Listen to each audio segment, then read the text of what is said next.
Residencia del Amor Beachfront ay isa namang bagong patok na pasyalan sa lalawigan ng Sorsogon. Ito ay matagpuan sa timog na bahagi ng Sorsogon. Ito ay ang bayan ng Santa Magdalena.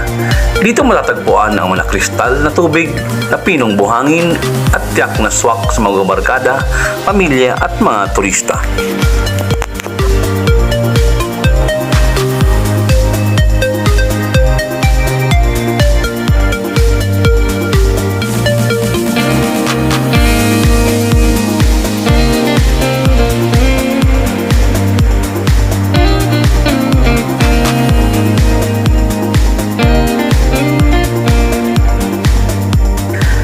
Sa ganito kagandang lugar, sulit ang day tour mo sa maghapon sa halagang 350 pesos per pax at ang cottages na umaabot sa 1,200 para sa umbrella at 2,000 pesos naman para sa kubo.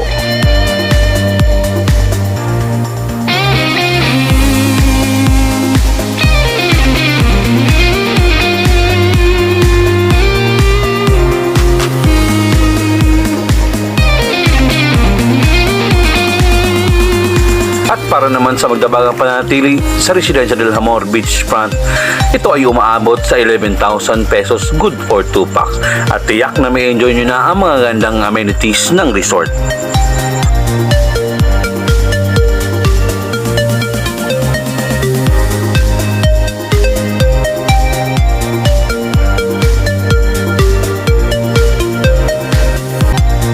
Ano pang hinihintay nyo? Isama nyo na ang Residencia del Amor Beachfront sa inyong susunod na bucket list.